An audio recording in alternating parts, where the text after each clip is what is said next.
10 schools ने इतनी थोड़े से अरसे में इतनी प्रोग्रेस की है, इतनी तरक्की की है कि इनके प्रोग्राम जो भी होता है वो पहले से जानदार होता है।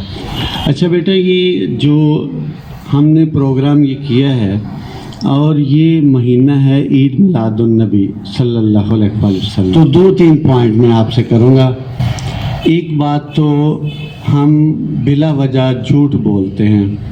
हजूर पाक सल्लल्लाहु अलैहि वसल्लम ने कभी भी सारी ज़िंदगी झूठ नहीं बोला और ना उसको पसंद फरमाया, बल्कि झूठ बोलना गुनाह कबीरा है, यानी बहुत बड़े गुनाहों में से एक गुनाह है। कितने भी सख्त हालात होते आप सच बोलते, डरते नहीं थे। और आप क्या करते हो, होमवर्क नहीं किया झूठ बोल देते हो, घर में जाके झूठ बोल देते हो, छोटी छोटी बातों पे झूठ बोलते हो। इसमें आपका भी थोड़ा सा है, हमारा भी है, हमारा मुआशरा भी ऐसा ही है।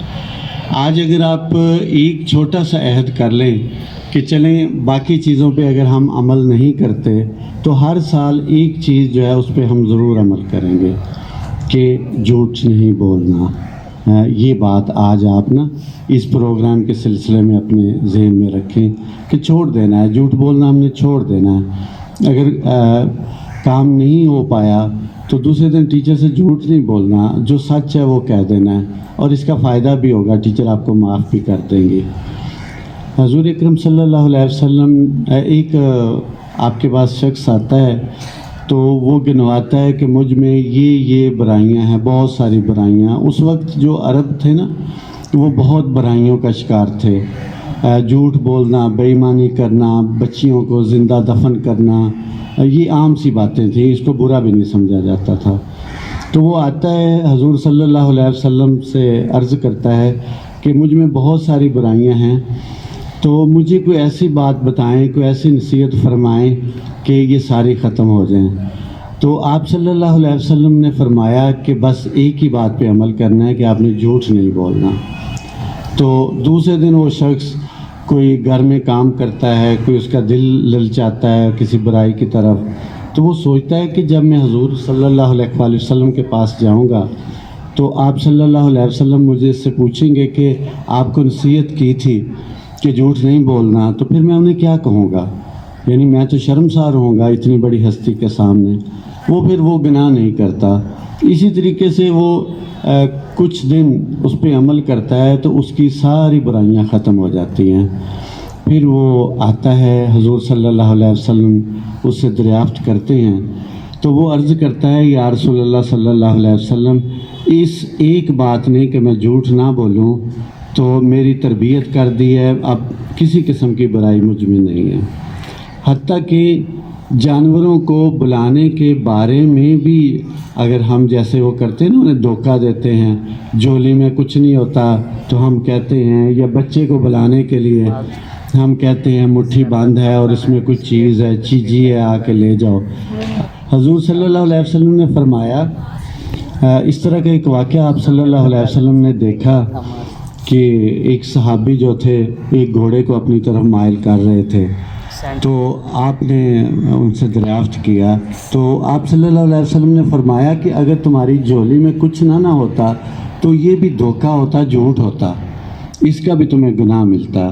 यानी झूठ जो है वो हम ना सिर्फ इंसानों से बल्कि जानवरों से भी नहीं बोल सकते, उनको भी हम धोखा नहीं दे सकते।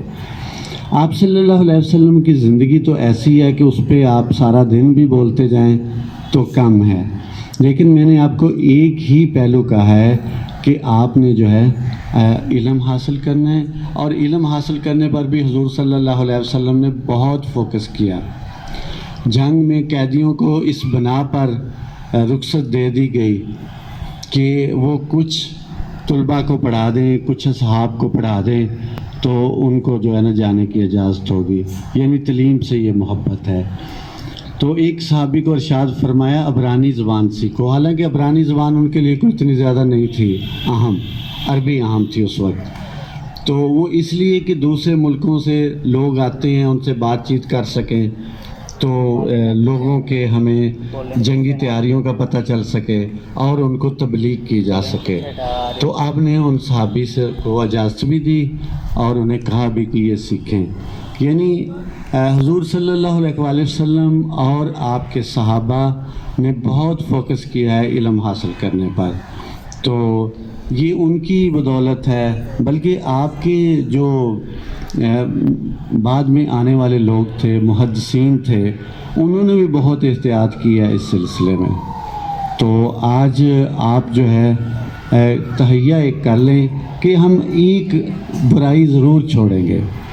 تو وہ میرا خیال ہے کہ آپ جو ہے نا جھوٹ بولنا چھوڑ دیں اس مقدس مہینے کے صدقے، اس دن کے صدقے، اور باقی چیزیں جو ہیں وہ خود بخود آپ کی ٹھیک ہوتی جائیں گی. اگر آپ نماز نہیں پڑھیں گے، گھر والے پوچھیں گے، ٹیچرز پوچھیں گے، تو آپ جھوٹ نہیں بولیں گے تو اگلے دن آپ پڑھ کے آئیں گے. تو اللہ تعالیٰ آپ کو خوش رکھے، صحت و تندرستی دے، اور اس ادارے کے لیے بھی بہت ساری دعائیں ہیں کہ اللہ کرے یہ پنپے پھلے پھولے، اور جس طریقے سے یہ ترقی ہو رہی ہے، جس طریقے سے اس کے طلباء حصہ لے رہے ہیں، میں نے دیکھا ہے بڑے پرجوش ہیں، اور جتنی ایفرٹس اساتذہ کر رہے ہیں دونوں ہی میل فیمیل، اور انتظامیہ جو اس سلسلے میں اپنی خدمات سر انجام دے رہی ہے. تو بلکہ یہ بچے جو ہیں اویس اور حامد، یہ حماد، یہ بھی بہت ایفرٹ کر رہے ہیں اس سلسلے میں. تو باقی جتنا بھی اسٹاف ہے، تو اللہ تعالیٰ ہماری ان چیزوں کو قبول فرمائے اور ہمارے ادارے کو ترقی دے. بہت شکریہ بیٹا. تو اس دعا کے ساتھ کہ آپ ہمیشہ ہنستے مسکراتے رہیں، میں آپ سے اجازت لینا چاہوں گا. اللہ حافظ.